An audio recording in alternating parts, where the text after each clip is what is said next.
Hello everyone, welcome to machine possible IAS academy.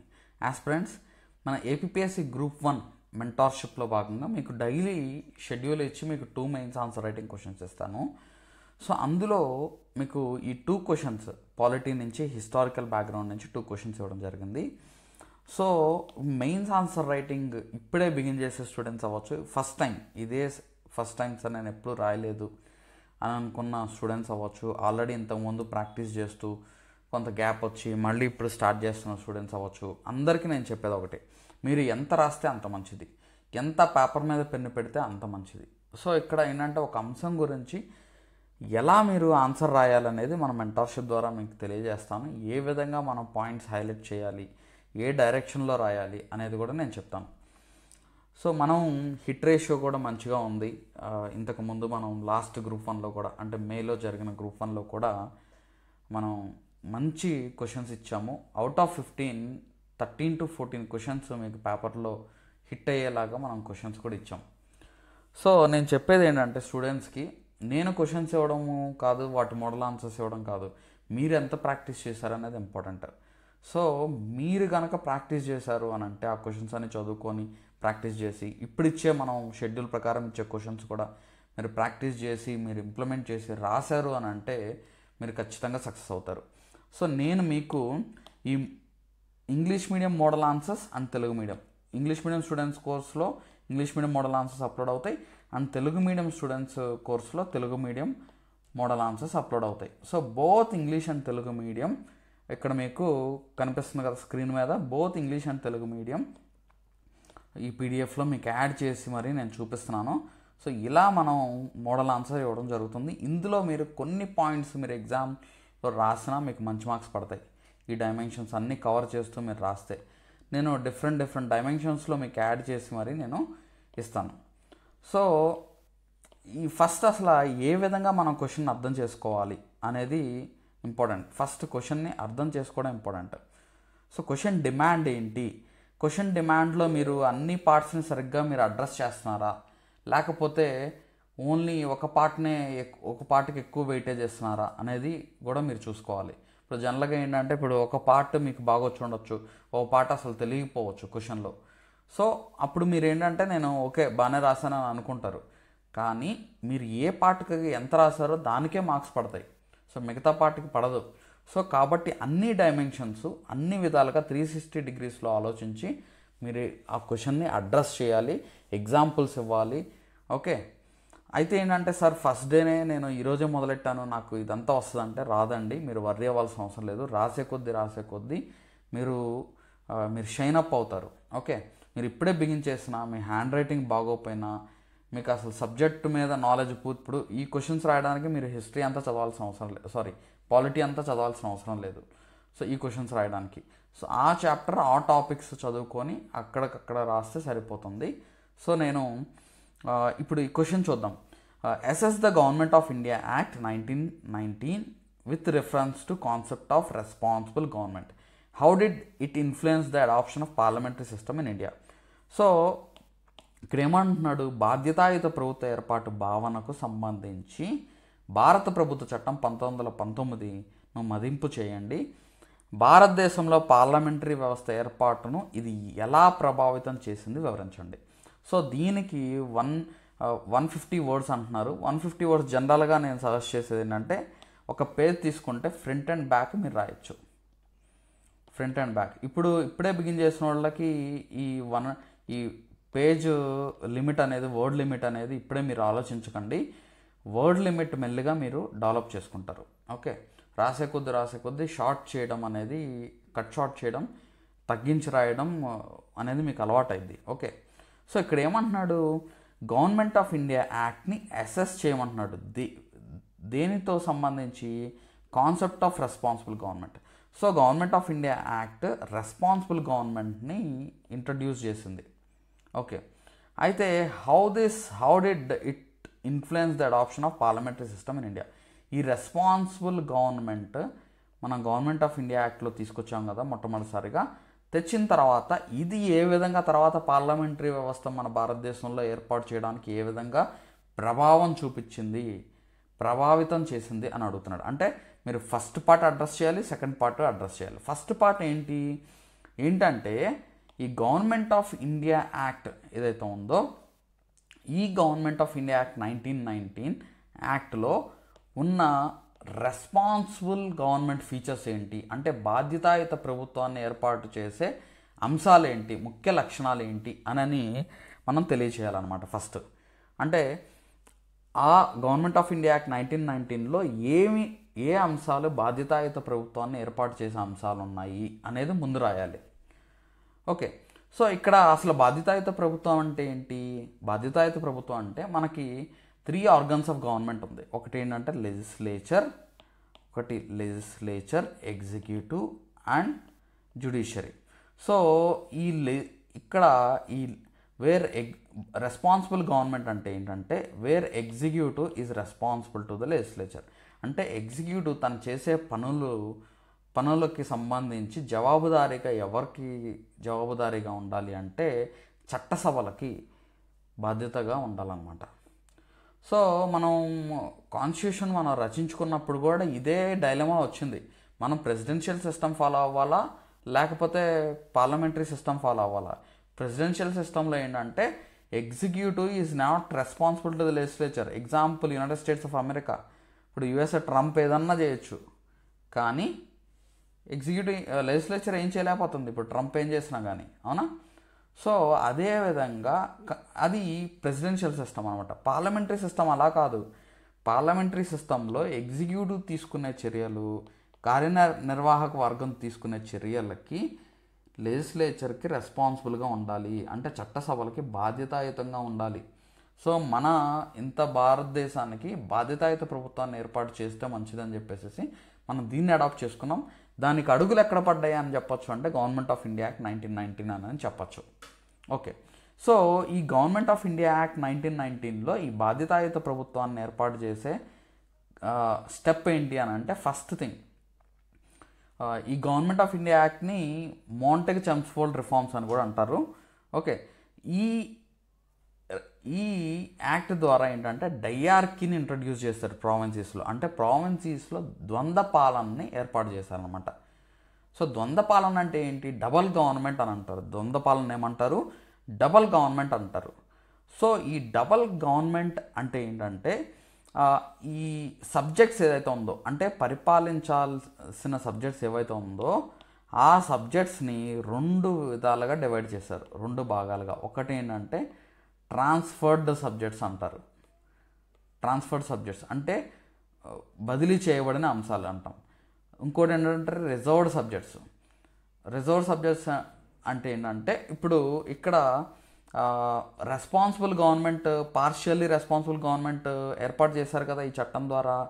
ఇక్కడ రాష్ట్రాల్లో ప్రావిన్సీస్లో ఈ అంశాలు, పరిపాలించాల్సిన అంశాలని 2గా డివైడ్ చేసి, ఒకటి ట్రాన్స్ఫర్డ్ సబ్జెక్ట్స్ ఏమో మంత్రిమండలి చేతిలో పెట్టారనమాట. అంటే మంత్రివర్గం చేతిలో పెట్టారు, మంత్రిమండలి కాదు, మంత్రుల చేతిలో పెట్టారు. రిజర్వ్డ్ సబ్జెక్ట్స్ వచ్చేసరికి గవర్నర్ చేతిలో పెట్టారనమాట. ఓకే, ప్రొవిన్షియల్ గవర్నర్స్ ఉంటారు కదా, వాళ్ళ చేతిలో పెట్టారు. అంటే ఇక్కడ ఏంటి, దీని అర్థం ఏంటి అంటే ఈ ట్రాన్స్ఫర్డ్ సబ్జెక్ట్స్ అంశాల మీద, ఎగ్జాంపుల్ ఏంటి, ఎడ్యుకేషన్ కానీ, పబ్లిక్ హెల్త్ కానీ, అగ్రికల్చర్, విద్య, ఆరోగ్యం, వ్యవసాయం, ఈ అంశాల మీద డైరెక్ట్గా మంత్రులే బాధ్యత వహించాలి లెజిస్లేచర్కి, ఎలక్టెడ్ లెజిస్లేచర్కి.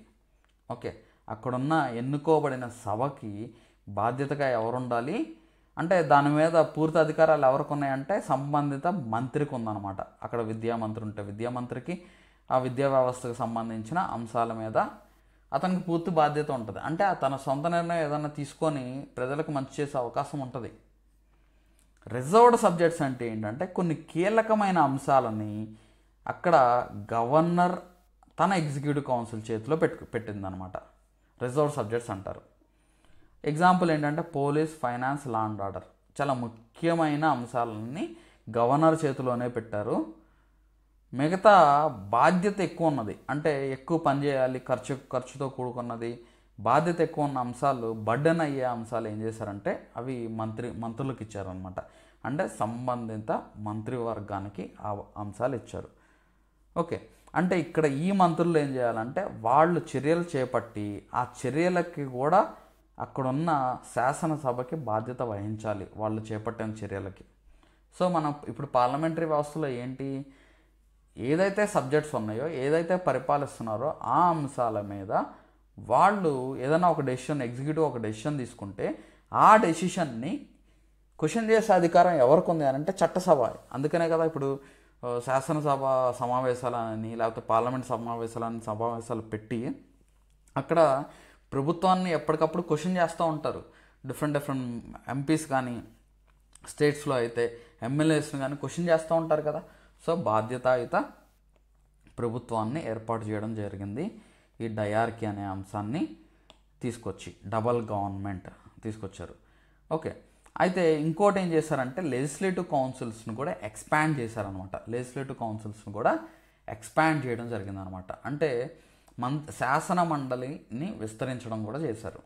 ఓకే, సో ఇక్కడ ఏం చేశారంటే ఈ శాసన మండలిలో నాన్ అఫీషియల్స్గా ఉన్న భారతీయుల యొక్క సంఖ్యను పెంచారనమాట.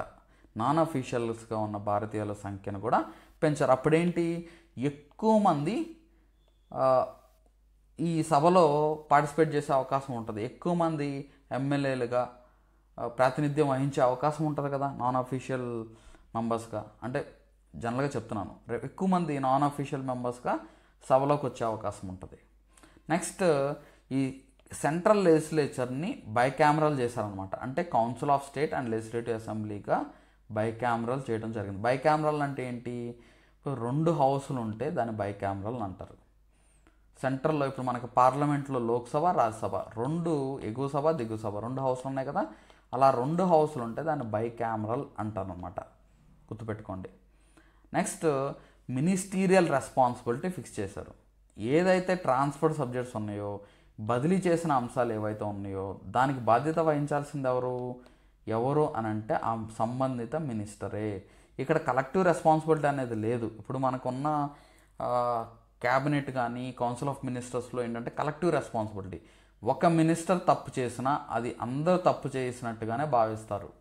ఒక మినిస్టర్ ఒక సంబంధించిన అంశం మీద ఏదన్నా ఒక నిర్ణయం తీసుకున్నా అది అందరూ క్యాబినెట్ అందరూ కూడా కలిసి తీసుకున్న నిర్ణయంగానే భావిస్తారనమాట. ఇప్పుడు మనం కలెక్టివ్ రెస్పాన్సిబిలిటీ ఫాలో అవుతున్నాం, కానీ అప్పుడులో కలెక్టివ్ రెస్పాన్సిబిలిటీ లేదు. కానీ ఆ సంబంధిత మంత్రి మాత్రం ఆ లెజిస్లేచర్కి బాధ్యత వహించాలన్నమాట, ఆ చట్టసభకి. ఓకే, సో ఇలాగ ఈ అంశాలని గవర్నమెంట్ ఆఫ్ ఇండియా యాక్ట్ 1919 భారత ప్రభుత్వ చట్టం 1919లో ఇలా బాధ్యతాయుత ప్రభుత్వాన్ని ఏర్పాటు చేసే అంశాలని చేర్చారనమాట. సో ఈ చట్టం పునాది వేసిందని చెప్పచ్చు బాధ్యతాయుత ప్రభుత్వాన్ని ఏర్పాటు చేయడానికి. అయితే క్రిటిసిజం ఏంటంటే అప్పుడే ఈ 1919 చట్టం చేసిన తర్వాత ఈ ట్రాన్స్ఫర్డ్ సబ్జెక్ట్స్, రిజర్వ్ సబ్జెక్ట్స్ అని పెట్టేసేసి మా దగ్గర నుంచి మా అధికారం మాకు ఇవ్వకుండా మీ దగ్గర ఇంకా మీకు కీలకమైన అంశాల్లో పెట్టేసుకున్నారని చెప్పేసి దానికి వ్యతిరేకత కూడా బాగా రావడం జరిగిందనమాట. ఓకే, సో ఇంకా మాకు పూర్తి అధికారాలు ఇవ్వలేదు, మిగతా అన్నీ మీ దగ్గరే పెట్టుకున్నారు అసలైన అధికారాలు. ఫర్ ఎగ్జాంపుల్ పోలీస్ కానీ, ఫైనాన్స్ కానీ, లా అండ్ ఆర్డర్ కానీ ఇవన్నీ అప్పుడున్న గవర్నర్ చేతిలోనే ఉంది కదా, అవునా? సో ఇది హాఫ్ హార్టెడ్ అండ్ కన్ఫ్యూజింగ్. ఇది కన్ఫ్యూజింగ్ లాగా కూడా ఉంది. ఎందుకంటే ఇప్పుడు ఫర్ ఎగ్జాంపుల్ ఒక ఇండియన్ మినిస్టర్ ఉన్నాడు అనుకో, సో అక్కడ ఉన్న ప్రజల్ని కలవడానికి వెళ్ళాడు అనుకుందాం. కలవడానికి వెళ్ళినప్పుడు ఆటోమేటిక్గా ఏమైంది, అక్కడ ప్రజలు అడుగుతారు, సార్ ఈ పోలీసు దాంట్లో కూడా, ఫైనాన్స్ దాంట్లో కూడా, లా అండ్ ఆర్డర్లో కూడా ప్రజలు అడుగుతారు, అతను క్వశ్చన్ చేస్తారు. ఇది నా అంశం కాదు అని చెప్పడానికి లేదు. అఫ్కోర్స్ చెప్పినప్పటికీ అది ఒక కన్ఫ్యూజన్ అనమాట, ప్రజల్లో ఒక కన్ఫ్యూజన్ క్రియేట్ అయింది. నెక్స్ట్ ఇది పూర్తి అధికారాలు ఇవ్వలేదు కాబట్టి హాఫ్ హార్టెడ్. ఓకే, సో ఏదో అయిష్టతతో చేసినట్టుగా చేశారన్నమాట ఇక్కడ రిఫార్మ్స్ అని చెప్పచ్చు. నెక్స్ట్ ఇంకోటి ఏంటంటే గవర్నర్కి వీటో చేసే అధికారాలు, ఓవర్ రైడ్ చేసే అధికారాలు కూడా ఉన్నాయి. ఈవెన్ ట్రాన్స్ఫర్ సబ్జెక్ట్స్లో కూడా గవర్నర్కి వీటో చేసే అధికారం, ఓవర్ రైడ్ చేసే అధికారం, మంత్రులు తీసుకున్న నిర్ణయాలని ఓవర్ రైడ్ చేసే అధికారం కూడా ఉందన్నమాట. సో అది మాత్రమే కాకుండా కేంద్రంలో ఈ రెస్పాన్సిబుల్ గవర్నమెంట్ అనేది లేదు. సో ఇలాగా కొంత విమర్శలు అయితే ఉన్నాయి. విమర్శలు ఉన్నప్పటికీ ఇది బాధ్యతాయుత ప్రభుత్వాన్ని ఏర్పాటు చేయడానికి ఒక అడుగు పడినట్టే అని చెప్పచ్చు అనమాట. సో ఇప్పుడు ఏ విధంగా ఇది మనం ఇన్ఫ్లుయెన్స్ చేసింది అని అంటే ఆ పాయింట్స్ కూడా రాయాలి. అంటే ఈ గవర్నమెంట్ ఆఫ్ ఇండియా యాక్ట్ ఏ విధంగా ఇన్ఫ్లుయెన్స్ చేసింది, మళ్ళీ సేమ్ మనం చెప్పుకున్నదే రిపీట్ అవుతుంది అనమాట.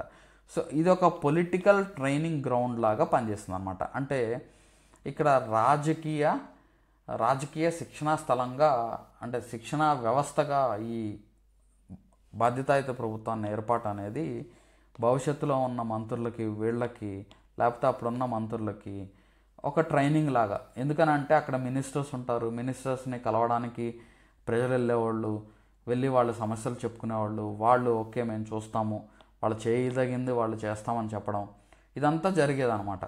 సో ఒక పొలిటికల్ ట్రైనింగ్ గ్రౌండ్ లాగా. నెక్స్ట్ అది మాత్రమే కాకుండా లెజిస్లేటివ్ ప్రాక్టీసెస్ ఎలా ఉంటాయి, ఓకే, మినిస్టీరియల్ రెస్పాన్సిబిలిటీస్ ఎలా ఉంటాయి, ఈ బడ్జెట్ గురించి డిస్కషన్ ఎలా ఉంటుంది, ఇదంతా కూడా ఒక ట్రైనింగ్ అయినట్టు పొలిటికల్ ట్రైనింగ్ గ్రౌండ్ లాగా ఈ 1919 యాక్ట్ ఉంది అని మనం చెప్పచ్చు అనమాట. సో ఇక్కడ సి రాజగోపాలాచారి అవ్వచ్చు, మదన్ మోహన్ మాలవ్య అవ్వచ్చు, అండ్ వల్లభాయ్ పటేల్, వీళ్ళు మినిస్టర్స్గా వీళ్ళు పనిచేశారనమాట. ఈ డైఆర్కీ సిస్టంలో వీళ్ళు మినిస్టర్స్గా పనిచేశారు. తర్వాత వీళ్ళు మంత్రులుగా కూడా అయ్యారు కదా ఆఫ్టర్ ఇండిపెండెన్స్ కూడా. సో నెక్స్ట్ అది మాత్రమే కాకుండా డెమోక్రటిక్ కాన్షియస్నెస్ కూడా పెరిగింది. అంటే ప్రజాస్వామ్య చైతన్య వికాసం కూడా జరిగిందనమాట. ఈ బాధ్యతాయుత ప్రభుత్వం పాక్షికంగా ఏర్పాటు చేసిన ప్రజాస్వామిక చైతన్య వికాసం కూడా జరిగింది అని చెప్పచ్చు అనమాట. సో ఈ పబ్లిక్ అకౌంటబిలిటీ అనేది పార్షియల్లీ తీసుకొచ్చిన, ఇక్కడ మినిస్టర్స్ ఏంటంటే క్వశ్చన్స్కి ఆన్సర్ చేసేవాళ్ళు, వాళ్ళు తీసుకొచ్చిన policies, for example health policies కానీ ఇంకా ఏమన్నా ఇంటరాక్ట్ అవ్వడం ఎలక్టరేట్స్లో, అంటే ఓటేసిన వాళ్ళతో ఇంటరాక్ట్ అవ్వడం, ఇలాగా ఈ పార్లమెంటరీ వ్యవస్థకి, పార్లమెంటరీ డెమోక్రసీకి ఇది ఒక ఆదర్శంగా ఉందని చెప్పచ్చు అనమాట. నెక్స్ట్ ఇంకోటి ఏంటంటే ఎప్పుడైతే ఈ లిమిటెడ్ ఈ ట్రాన్స్ఫర్ సబ్జెక్ట్స్, నెక్స్ట్ ఈ రిజర్వ్ సబ్జెక్ట్స్కి ఎప్పుడైతే డివైడ్ చేశారో అప్పుడు ఇంకా కూడా ఏంటంటే ఎక్కువ కంప్లీట్ రెస్పాన్సిబుల్ గవర్నమెంట్ కావాలి మాకు అని డిమాండ్స్ పెరిగాయి అనమాట. సో ఫర్ ఎగ్జాంపుల్ దాని తర్వాత నెహ్రూ రిపోర్ట్ వచ్చింది.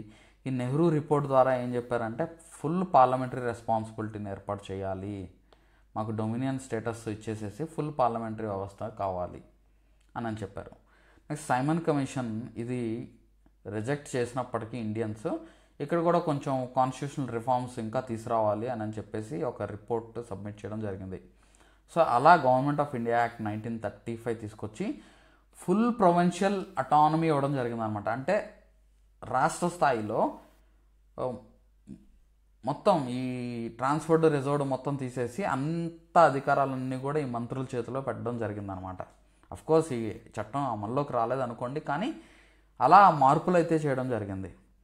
నెక్స్ట్ మన కాన్స్టిట్యూషన్కి ఇదొక ముందే ప్రికర్సర్ లాగా పనిచేస్తుంది అనమాట. అంటే ఏంటంటే భారత రాజ్యాంగానికి ఇదొక డైరెక్షన్ కూడా, ఈ రెస్పాన్సిబుల్ గవర్నమెంట్ ఏర్పాటు చేయడానికి ఇది ఒక డైరెక్షన్ కూడా ఇచ్చింది ఈ చట్టం అని కూడా మనం చెప్తూ రాయొచ్చు. అంటే ఏంటంటే ఈ సెకండ్ పార్ట్ రాయడానికి మన ఇంటెలిజెన్స్ ఉపయోగించాలన్నమాట. అదే అంటే లేని సమాచారాన్ని, ఇప్పుడు ఫర్ ఎగ్జాంపుల్ సెకండ్ పార్ట్కి మీకు సమాచారం ఎక్కడ దొరకదు అడ్రస్ చేయడానికి. సో కానీ దాన్ని మనం ఏంటంటే మన తెలివితేటలు ఉపయోగించి ఇలా రాస్తే బాగుండు, ఈ హెడ్డింగ్ పెడితే మంచిది సో అనని మనం పెట్టి రాయాలన్నమాట. అంటే ఆ పై పార్ట్ని గవర్నమెంట్ ఆఫ్ ఇండియా యాక్ట్ 1919ని సపోర్ట్ చేస్తూ సెకండ్ పార్ట్ని మనం అడ్రస్ చేయాలి. సో అప్పుడు ఎలా ఉంది, ఇప్పుడు అది ఏ విధంగా అది ఆదర్శంగా నిలిచింది, లేకపోతే ఉపయోగపడేలాగా పార్లమెంటరీ సిస్టమ్ ఏర్పాటు చేసేలాగా నిలిచింది అని చెప్పేసి రాయాలి. సో అదంతా మన ఇంటెలిజెన్స్ అనమాట. కొన్ని ఎగ్జాంపుల్స్ కూడా నేను ఇచ్చాను ఇక్కడ. ఫర్ ఎగ్జాంపుల్ మెడ్రాస్ ప్రెసిడెన్సీ ఉందనుకోండి, ఈ డయార్కీ సిస్టంలో అక్కడ కొంచెం పబ్లిక్ హెల్త్ స్కీమ్స్ ఇది ఇంప్లిమెంట్ చేయడం జరిగిందనమాట. ఇది మన పోస్ట్ ఇండిపెండెన్స్ మినిస్టర్స్కి తర్వాత అది ఒక ఎగ్జాంపుల్ లాగా ఒక ప్రెసిడెంట్ లాగా పనిచేస్తుంది అని చెప్పొచ్చు.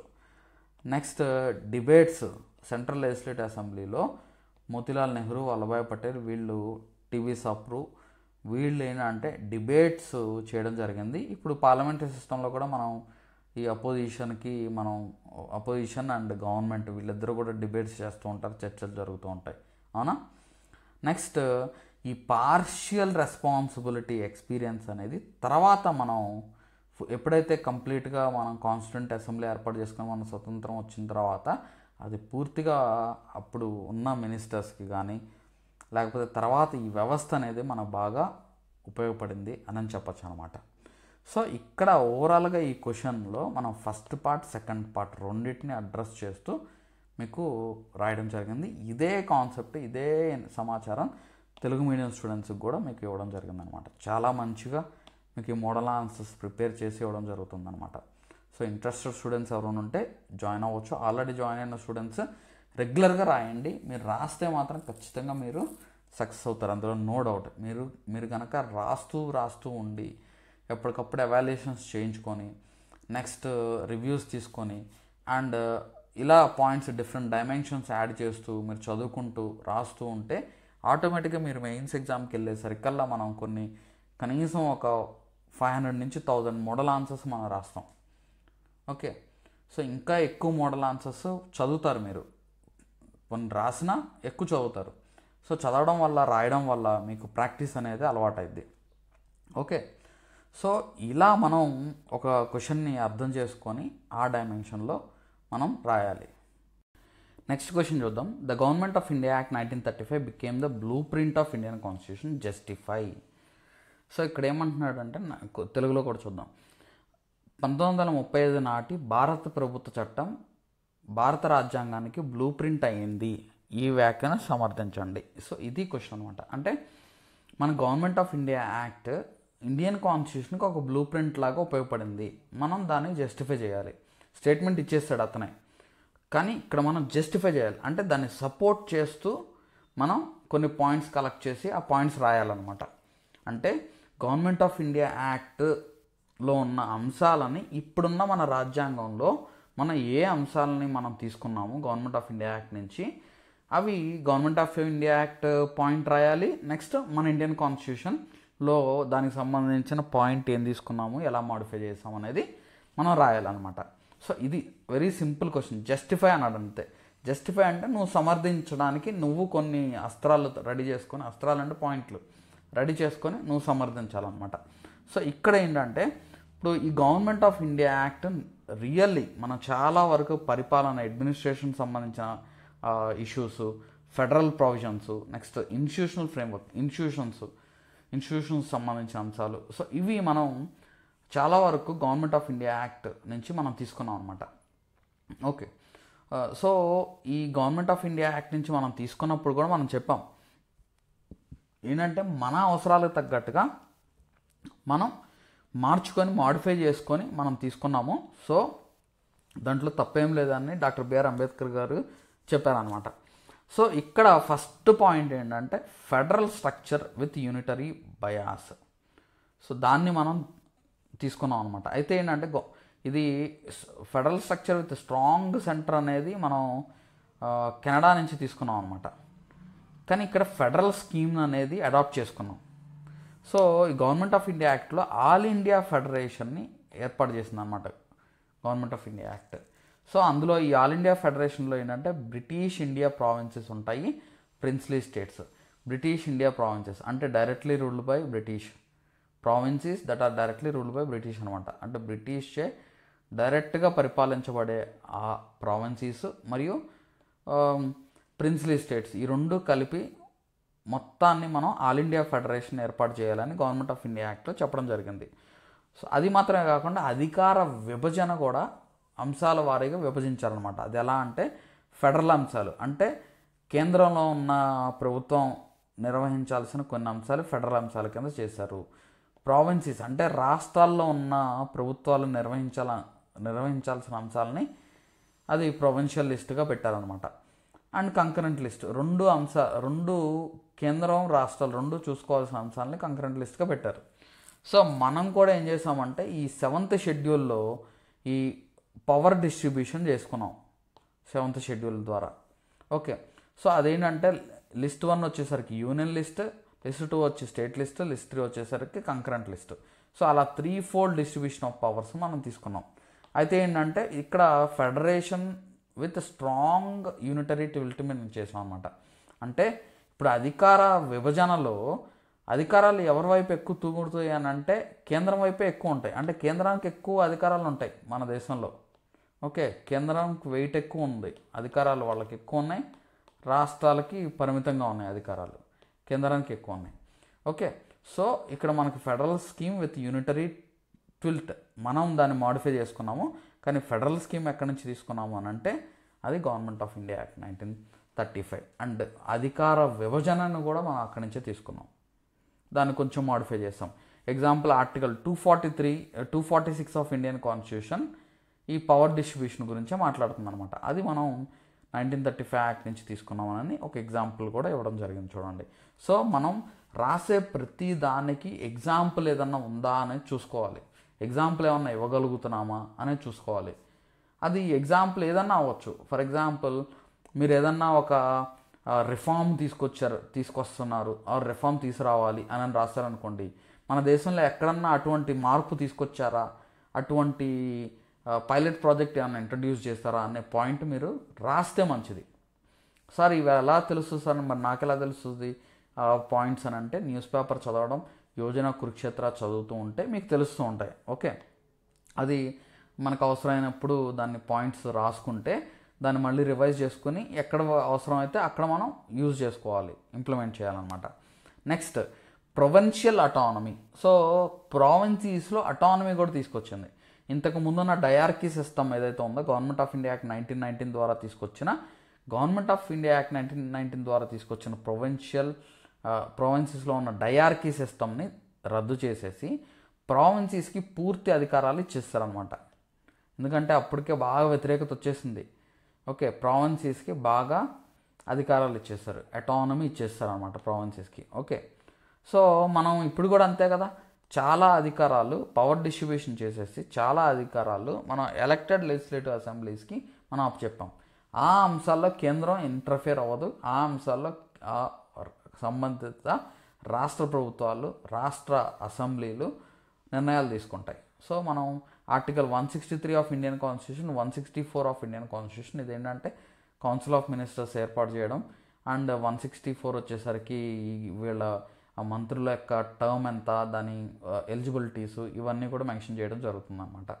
So article 163, 164 of Indian constitution ఇదేంటంటే రాష్ట్రాల్లో state level council of ministers ఏర్పాటుకి ఇది పేర్కొంటుంది మన కాన్స్టిట్యూషన్లో. సో అది ఎక్కడి నుంచి తీసుకున్నాం మనం గవర్నమెంట్ ఆఫ్ ఇండియా యాక్ట్ 1935 నుంచి తీసుకున్నాం. నెక్స్ట్ అది మాత్రమే కాకుండా బైకామరలిజం అండ్ లెజిస్లేచర్. సో మనం ఇప్పుడు జనరల్గా బైకామరల్ సిస్టమ్ ఇంట్రడ్యూస్ చేసాం అనమాట. బైకామరలిజం అంటే ఇప్పుడు ఇప్పుడు సెంటర్లో తీసుకుంటే upper house, lower house bicameralism అని అంటాం. Upper house and lower house సెంటర్లో తీసుకుంటే. అదే రాష్ట్రాల్లో కూడా మనం అవకాశం ఇచ్చాం అనమాట. Article 168 of Indian constitution use చేసి ఈ ఆర్టికల్ వాడి ఏ రాష్ట్రమైనా తన ఇష్టం అనమాట. ఒకవేళ బైకామరలిజం అప్పర్ హౌస్ని ఏర్పాటు చేసుకోవాలంటే ఏర్పాటు చేసుకోవచ్చు, పెద్దల సభ ఏర్పాటు చేసుకోవాలంటే ఏర్పాటు చేసుకోవచ్చు, రద్దు చేసుకోవాలంటే రద్దు చేసుకోవచ్చు. కానీ ఆ సంబంధిత అసెంబ్లీ తీర్మానం చేసి కేంద్రానికి పంపిస్తే ఆ కేంద్రం దాన్ని యాక్సెప్ట్ చేయాలన్నమాట. సో అలాగా మన దేశంలో ఈ బైకామరలిజం 6 ప్రావిన్సెస్లో ఇంట్రడ్యూస్ చేయడం జరిగింది 1935 యాక్ట్ ద్వారా. అలా ఇప్పుడు మన దేశంలో కూడా ఇప్పుడు 6 రాష్ట్రాల్లో ఈ upper house, lower house bicameral system follow అవుతుందన్నమాట. ఫర్ ఎగ్జాంపుల్ ఆంధ్రప్రదేశ్లో, తెలంగాణలో, కర్ణాటకలో, మహారాష్ట్రలో, ఉత్తరప్రదేశ్లో, బీహార్లో ఇలాగ పెద్దల సభ, ఈ రాష్ట్రాల్లో పెద్దల సభ ఉన్నాయన్నమాట. మొత్తం 6 రాష్ట్రాల్లో ఉన్నాయి, గుర్తుపెట్టుకోండి ఎగ్జామ్ పాయింట్ ఆఫ్ వ్యూలో కూడా. ఓకే, అది మాత్రమే కాకుండా రాజ్యసభ, ఇప్పుడు మనకి కౌన్సిల్ ఆఫ్ స్టేట్స్ అని ఉంది కదా పెద్దల సభ. ఈ కౌన్సిల్ ఆఫ్ స్టేట్స్ ని ఇన్ఫ్లుయెన్స్ అంటే గవర్నమెంట్ ఆఫ్ ఇండియా యాక్ట్లో ఉన్న కౌన్సిల్ ఆఫ్ స్టేట్స్ని మనం చూసే దీన్ని ఈ రాజ్యసభను కూడా మనం ఏర్పాటు చేసుకున్నామని చెప్పచ్చు అనమాట. నెక్స్ట్ ఇంకొక ముఖ్యమైన అధికారాలు గవర్నమెంట్ ఆఫ్ ఇండియా యాక్ట్ నుంచి తీసుకున్నాము. అదేంటంటే గవర్నర్. ఓకే, సో గవర్నర్ ప్రావిన్సీస్లో ఉన్న గవర్నర్స్కి డిస్క్రిషనరీ పవర్స్ ఇవ్వడం జరిగిందనమాట గవర్నమెంట్ ఆఫ్ ఇండియా యాక్ట్లో. సో అదే ఇక్కడ కూడా మనం డిస్క్రిషనరీ పవర్స్ గవర్నర్కి ఇవ్వడం జరిగింది మన కాన్స్టిట్యూషన్లో కూడా. సో జనరల్గా ఏంటంటే గవర్నర్కి మంత్రిమండలి ఏదైతే రికమెండ్ చేస్తుందో ఆ మంత్రిమండలి ఆమోదం తెలపాల్సిందే, కానీ కొన్ని అంశాల్లో డిస్క్రిషనరీ పవర్స్ ఇవ్వడం జరిగింది. ఫర్ ఎగ్జాంపుల్ ఏదైనా ఒక బిల్లు గవర్నర్ దగ్గరికి వచ్చిందనుకోండి, ఆ గవర్నర్ దానికి ఆ బిల్లుని ఆమోదించవచ్చు, లేకపోతే తన దగ్గర ఉంచుకోవచ్చు, లేకపోతే కేంద్రానికి పంపించవచ్చు. అది డిస్క్రిషనరీ పవర్ ఇవ్వడం జరిగింది. నెక్స్ట్ ఆ సంబంధిత రాష్ట్రాల్లో అక్కడున్న కాన్స్టిట్యూషనల్ మెకానిజం బెటర్గా ఉందా లేదా అని ఎప్పటికప్పుడు కేంద్రానికి తెలియజేసే అధికారం ఎవరికి ఉందంటే గవర్నర్కి ఉంది. సో డిస్క్రిషనరీ పవర్స్ ఇవ్వడం జరిగింది, గవర్నర్కి కొన్ని ప్రత్యేకమైన అధికారాలు ఇవ్వడం జరిగింది అనమాట. సో అది ఎక్కడి నుంచి తీసుకున్నామంటే గవర్నమెంట్ ఆఫ్ ఇండియా యాక్ట్ని 1935 నుంచి తీసుకున్నాం. Okay, next judicial structure. Okay, so ఈ జ్యుడిషియల్ స్ట్రక్చర్ కూడా మనం ఈ గవర్నమెంట్ ఆఫ్ ఇండియా యాక్ట్ 1935 ద్వారా ఏంటంటే ఫెడరల్ కోర్ట్ ఆఫ్ ఇండియా ఒకటి ఏర్పాటు చేయాలి, ఫెడరల్ కోర్ట్ ఆఫ్ ఇండియాని ఒకటి ఏర్పాటు చేయాలని చెప్పేసి చెప్పడం జరిగిందనమాట. సో మనం ఏం చేసాము, మనం సుప్రీంకోర్ట్ ఆఫ్ ఇండియాని ఒకటి ఏర్పాటు చేసుకున్నాము. ఇంకోటి ఏంటంటే గవర్నమెంట్ ఆఫ్ ఇండియా యాక్ట్లో అడ్వైజరీ జ్యూరిడిక్షన్ కూడా మనం ఉందన్నమాట.